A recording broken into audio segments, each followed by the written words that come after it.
je pense que ça sera bien. Eh bien, mes frères et sœurs, que le Seigneur vous bénisse, que le Seigneur vous garde. Alléluia. Gloire à notre Sauveur. Gloire à Christ. Alléluia. Aujourd'hui, j'aurais voulu vous parler, eh bien, de l'arbre. De l'arbre épineux, de l'arbre qui ne peut pas porter de fruits, et qui, cet arbre, eh bien, son fruit n'est pas le fruit, eh bien, que le Seigneur veut, en fait. Alléluia. Alors, on va se laisser guider par la parole de Dieu, alléluia, et je dis gloire au Seigneur, alléluia, et que le Seigneur vous bénisse abondamment. Là, je ne sais pas si je suis bien. Voilà, je mets ici. Un petit peu plus encore peut-être. Voilà, parce que je suis un peu, comme on dirait, dans l'ombre. Et le Seigneur veut que nous soyons, bien sûr, spirituellement dans la lumière. Parce que l'ancienne alliance, c'était l'ombre des choses à venir, et la réalité est en Christ. Alléluia. Enfin. Eh bien, aujourd'hui, j'aurais voulu vous parler de ce que le Seigneur nous dit dans Matthieu 7, versets 15 à 20. Un arbre bon porte du bon fruit. Un arbre mauvais porte du mauvais fruit. Et nous voyons dans Jude, dans Jude 4 à 20, qu'il y a des arbres qui ne donnent pas de fruits. C'est des arbres d'automne. Un arbre d'automne ne donne pas de fruits, puisque ça arrive en hiver. Pour porter du fruit, il faut qu'on arrive au printemps, qu'il y a le soleil de justice, et bien qui nous éclaire de ses rayons. Alléluia, Proverbe 6, 23. Alléluia. Et là, nous voyons dans Jude 4 à 20, eh bien, il y a des arbres qui sont morts 2 fois déracinés. 2 fois déracinés. Alléluia. Jude 12. Alors, dans Matthieu 7, 15 à 20, le Seigneur nous parle, eh bien, que ces arbres qui ne portent pas de fruits, ce sont de faux prophètes, duquel on doit de se garder. Parce que le Seigneur, il disait, gardez-vous des faux prophètes, ils viennent à vous habillés en vêtements, eh bien, de brebis, mais à l'intérieur, ce sont des loups. Alléluia. À l'intérieur, ce sont des loups. Excusez-moi, je mets ça un peu de côté. Voilà. Gloire au Seigneur. À l'intérieur, ce sont des loups. Donc l'intérieur, c'est leur mentalité, c'est leur pensée, c'est la pensée des hommes qui ne sont pas la pensée du Christ. Alléluia. À l'intérieur, ce sont des loups et on reconnaît l'arbre à son fruit. Alors on doit se garder de ces faux prophètes. Alors on va regarder Jérémie 23, versets 13 à 15. Et le Seigneur nous donne bien son enseignement, sa lumière, pour reconnaître les faux prophètes. Alléluia. Et de la manière que le Seigneur nous parle dans Matthieu 7, 15 à 20, eh bien, si on se laisse guider par l'Esprit, nous voyons que le Seigneur, eh bien, nous éclaire de la manière dont il parle dans Matthieu 7, 15 à 20. Alors, pour bien comprendre Matthieu 7, 15 à 20, il faut aller dans Jean 15, versets 1 à 11, qui le Seigneur, lui, selon certaines versions, traductions de la Bible, le Seigneur, il est, eh bien, on va dire, la vigne. Il est la vigne, et nous sommes les sarments qui sont sur la vigne. Alléluia. Et si on reste attaché au Seigneur, nous les sarments, sur Christ qui est la vigne, eh bien, on va porter beaucoup de fruits. Alléluia. Parce que pourquoi ? c'est lui qui donne les fruits, et il est la vie éternelle, et nous ne sommes pas des sarments, pardon, qui sont là pour être jetés au feu. Alléluia. Alors, Jean 15, versets 1 à 11. Selon certaines traductions, le Seigneur est appelé la vigne, voire la Bible Thomson, voire aussi la chouraki. Alléluia. Et d'autres traductions, comme la Scofield, il est dit que le Seigneur est le vrai sept. Et il nous dit que nous sommes les sarments. Alléluia. Et on doit être attaché au Seigneur pour porter du fruit. Et si on est attaché au Seigneur, on peut porter du fruit pour notre Seigneur. La parole de Dieu nous dit dans 2 Corinthiens 6, 13 à 19, celui qui est attaché au Seigneur, or le Seigneur c'est l'Esprit, 2 Corinthiens 3, 17, eh bien, il est pareil que le Seigneur, parce que nous formons avec le Seigneur un seul esprit. Dieu est esprit, et celui qui s'attache à lui est devenu aussi un esprit, et la Bible elle dit, il a fait de ses serviteurs des esprits, il a fait de ses serviteurs des vents. Hébreux 1, versets 4, 7, 14. Alléluia. Et il vient sur les ailes du vent, et tous ceux qui sont nés de l'esprit, Jean 3, versets 3 à 8, eh bien, tous ceux qui sont nés de l'esprit, eh bien, sont des vents. Parce que tout homme qui est né d'esprit, tu ne sais pas où il va, tu ne sais pas rien de lui, parce que, eh bien, la parole de Dieu nous dit, il est comme le vent. Et le vent, tu ne sais pas d'où il va et d'où il vient. Alléluia. Ainsi, on est tout homme qui est né de l'esprit. Alléluia.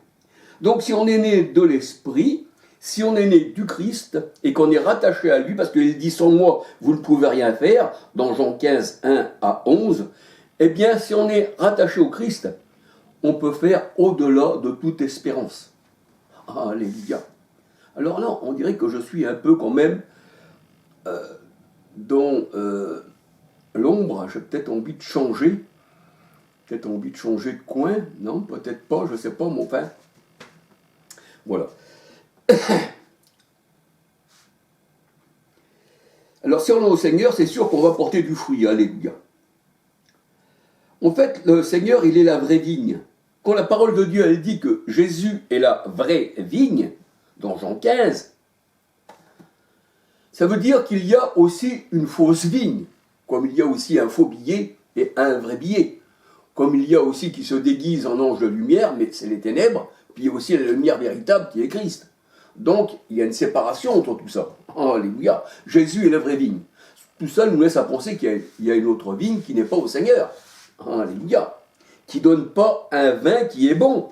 Un vin qui est, on va dire, qu'on puisse s'en délecter. Alléluia. Nous allons voir ça plus loin dans la parole de Dieu. Alléluia. Alors Christ, il est la vraie vigne, Jean 15, verset 1, et la fausse vigne, eh bien, on retrouve dans Ésaïe 5, verset 1 à 7. C'est Israël, la Bible dit, c'était Israël, la vigne que le Seigneur avait délaissée. Il l'avait pourtant choyée, il lui avait pourtant donné, il lui avait donné toute la bénédiction, mais Israël a rejeté la parole de Dieu. Alléluia. Judas, c'était un plan que le Seigneur chérissait. Alléluia. C'était un plan qu'il avait planté. La parole de Dieu, elle dit, un homme planta une vigne, et bien pour en chercher le fruit, et il n'en trouva pas. Il ne trouva que du mauvais fruit parce qu'il y avait de mauvais vignerons. Alléluia. Les mauvais vignerons, on trouve ça dans les religieux, ceux qui annulent le commandement de Dieu pour leur tradition. C'est ça, les mauvais vignerons. Alléluia. Parce que Israël, c'est la vigne. Alléluia. Et on voit que là, le Seigneur, il dit, Israël, c'est-à-dire rejeter le Seigneur, et on n'y retrouve que du mauvais fruit, du mauvais vin. Ésaïe 5, versets 1 à 7, Ésaïe 5, 1 à 7, Deutéronome 32, verset 33. Leur vin, c'est du plan de Sodome et Gomorrhe. Et quand le Seigneur est dit qu'il planta une vigne, un homme planta une vigne, il dit toute plante que mon père n'a pas plantée sera déracinée. Alléluia. Toute plante que mon père n'a pas plantée sera déracinée.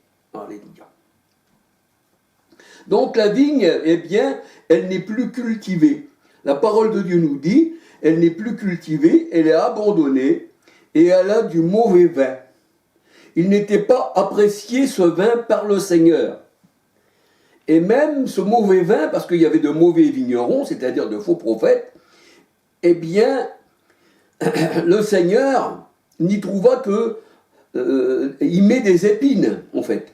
Alléluia. Dans cette vigne, il y pousse des épines. Alléluia. Ésaïe 5, versets 2, 4.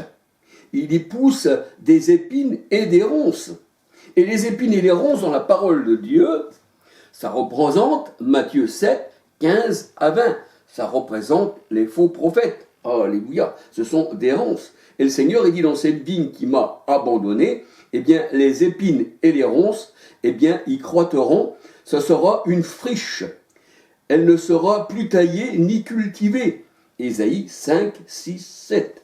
Alléluia. Alors ici, les ronces et les épines, bien sûr, ce sont les ennemis de Dieu. Les ennemis de Dieu qui aussi ont crevé les yeux de Samson. Alléluia. Parce que quand Samson a eu les yeux crevés par les Philistins, eh bien, il ne pouvait plus voir. Alléluia. Il allait en tâtonnant. Alléluia. C'est ce que les ennemis veulent vous faire. Ils veulent vous crever les yeux. Alléluia. Les épines sont les ennemis de Dieu. Alors, c'est pour ça que le Seigneur, il dit, on ne peut pas cueillir des raisins sur des épines. Puisque le Seigneur, quand il est venu, les pharisiens, c'était des épines. Et la vigne, eh bien, il devait, il devait, comment dire, prendre soin de la vigne, en fait. Mais c'était des mauvais vignerons. Alors, avec le cœur épineux des pharisiens, je ne sais pas si vous me comprenez bien, mes frères et sœurs, mais avec le cœur épineux des pharisiens, parce que tout vient du cœur, hein, dans Marc 7, verset 14 à 23, tout vient du cœur, tout vient de la pensée de l'homme, ça ne vient pas d'autrement. Alléluia. Alors, avec ce cœur-là, tortueux, épineux, leur cœur est comme un buisson d'épines, qui dit d'ailleurs le Seigneur dans un verset de la Bible, où le verset m'a échappé, mais leur cœur est comme un buisson d'épines, ça vous pouvez le retrouver facilement. Alléluia. Eh bien, ces pharisiens-là, ces gens-là, avec leur cœur mauvais, eh bien, le Seigneur ne pouvait pas trouver, bien sûr, eh bien, du bon raisin. Alléluia. Ben non. Parce que sur un arbre épineux, on ne peut pas trouver du raisin. Un arbre mauvais ne peut pas vous fournir du raisin. On ne peut pas trouver sur un arbre épineux. D'ailleurs, ce n'est pas sa nature. Vous prenez un agacia, c'est épineux. Un rosier, c'est aussi épineux, quoique la rose est belle. Mais vous n'allez pas trouver du raisin. Pour trouver du raisin, le vrai raisin, il faut être sur la vraie vigne. La Bible dit que Jésus, donc Jean 15, verset 1, il est la vraie vigne. Alléluia. Et nous sommes les cèpes, nous sommes les sarments. Lui, il est le cep, et nous sommes les sarments. Alléluia. Et il faut être rattaché pour porter du fruit de la vigne. On ne peut pas être rattaché sur les faux prophètes, sur les religieux de ce monde, sur les gourous de ce monde, et on portera du mauvais fruit. C'est pour ça que les gens, aujourd'hui, eh bien, ils sont dans les ténèbres, et ils pensent marcher dans la lumière. Christ est la lumière. Alléluia. Dans Jean 1, nous voyons que Christ, il est la lumière qui éclaire tout homme, mais les ténèbres ne l'ont pas reçu. C'est-à-dire les gens épineux, qui ont des cœurs mauvais, leur cœur comme un buisson d'épines. Alors on ne peut pas cueillir des raisins sur des épines ou des figues sur des chardons. Nous allons voir ce que veut dire aussi le figuier, alléluia. Matthieu 7, versets 16, 19. Alors le Seigneur a dit, l'arbre qui ne porte pas de bons fruits, qui est épineux, qui ne peut pas porter, qui ne peut pas donner des figues ni du raisin, il est jeté et il est coupé il est jeté au feu, qui nous dit le Seigneur. Là où il y a des pleurs et des grincements de dents, il est jeté dans les ténèbres du dehors, dont Matthieu 3, versets 7, 8 à 12. Alors il est vrai, en aucun cas on ne peut trouver du raisin, du fruit, de la vraie vigne sur des épines, qui représentent les ennemis de Dieu. Comment que les ennemis de Dieu pourraient donner du bon fruit? Comment que les ennemis de Dieu, qui sont représentés par des épines, pourraient donner, on va dire, d'amour en fait? Un arbre épineux, on ne s'en approche pas comme ça. Regardez l'arbre qui porte du bon fruit. Quand j'étais plus jeune, je voyais les enfants grimper dans les arbres. C'est pas comme aujourd'hui, j'ai 75 ans, et je me rappelle bien que les arbres, il y avait beaucoup d'arbres cerisiers, pommiers, et il est même interdit dans la Bible de couper les arbres qui portent du bon fruit. Le Seigneur, il ne veut pas. Il y a des versets pour ça. Mais nous regardons, je regardais quand j'étais jeune, bien, tous ces arbres-là qui portaient du bon fruit ont cassé leurs branches. On essayait de casser, moi je me rappelle, ou même à l'époque, j'essayais de casser les branches de cerisier quand j'étais gamin, pour partir avec tout un tas de cerises bien rouges, des gros bigarreaux, pour me les déguster en route, mais je cassais les branches. Là, on voit que l'arbre, on s'en approche, on monte, on le casse. On a cassé Christ. On l'a torturé, on l'a massacré. Mais l'arbre mauvais, on l'honore, on ne l'approche pas parce qu'il porte des épines. Les hommes méchants dans ce monde sont des épines. Ils sont honorés. Vos rois, tout ça, vos présidents, ce sont des épines. Ce sont les ennemis du monde et de toute vie. Et pourtant, les hommes, eh bien, ne cassent aucune de leurs branches. Au contraire, ils mettent de la douceur aux pieds, ils mettent, pour que ça pousse encore mieux, les épines. Alléluia. Là, je vous parle dans un sens spirituel. Alléluia. Gloire au Seigneur. Alors, en aucun cas, on ne peut trouver du raisin, du fruit de la vraie vigne sur des épines, qui représentent les ennemis de Dieu. Nombre 33, verset 55. Nahum 1, verset 10. Michée 7, verset 4. Alors là, je vous mets pas mal de versets, alléluia. Si vous voulez faire des recherches, eh bien, ça serait très bien, alléluia. Et là, dans la parole de Dieu, Michée 7, verset 4, Ésaïe 7, verset 23 à 25, et la parole de Dieu nous dit, dans Ésaïe 7, 23 à 25, là où il y a des ronces et des épines, eh bien, le Seigneur lâche le bœuf et la brebis. Et le bœuf, Paul nous en parle dans 1 Corinthiens 9, 9, le bœuf, eh bien, les broussailles, tout ça, ça ne résiste pas, voyez-vous. La brebis, vous prenez la chèvre, tout ça, qui représente, eh bien, des choses qui sont bonnes à manger dans la parole de Dieu, ce ne sont pas des animaux impurs. Alléluia. Eh bien, dans 1 Corinthiens 9, 9, Paul se considère comme un bœuf. Alléluia. Un bœuf, alléluia. 1 Corinthiens 9, 9. Eh bien, quand le Seigneur il lâche le bœuf, la brebis, eh bien, justement, c'est pour les broussailles, c'est pour les ronces et les épines, pour qu'ils disparaissent. Alléluia. Alors, on peut dire que le bœuf et la brebis, la chèvre, ce sont des vrais désherbants. Alléluia.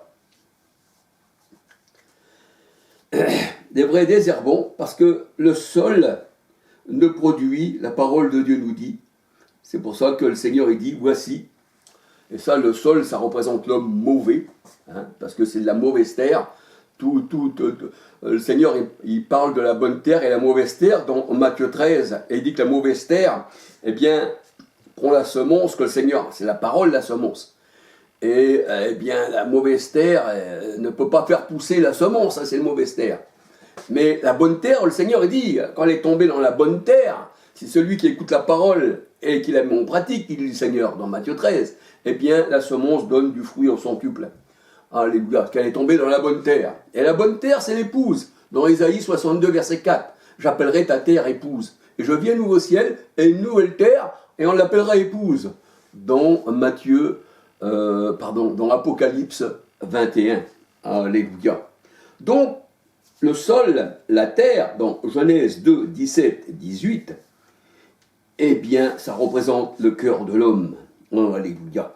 Et c'est pour ça qu'il est dit dans Hébreux 6, 4 à 9, vous avez goûté combien le Seigneur est bon, mais si vous l'avez goûté qu'il est bon, mais que vous l'avez abandonné, eh bien le Seigneur, il dit, voici, vous êtes des épines, vous êtes des ronces. Alléluia. Parce que pourquoi? Vous l'avez abandonné.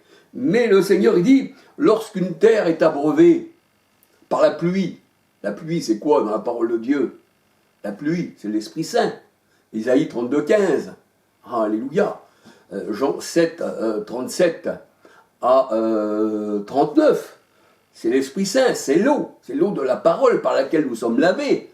Alléluia. Éphésiens 5, 26. Pour qu'on soit pur, sans tache, irréprochable. Éphésiens 5, 22 à 33. C'est pour ça que le Seigneur, il veut qu'on soit une vierge. 2 Corinthiens 11, verset 2. Une vierge pure. Alléluia. Pure de tout péché. Pas penser au sexe, là. Non. Pure de tout péché. Alléluia. Alors, si elle fournit des ronces et des épines, qu'il est Seigneur, après avoir reçu la parole, elle est bonne pour être jetée au feu. Hébreux 6, versets 4 à 9. Alléluia.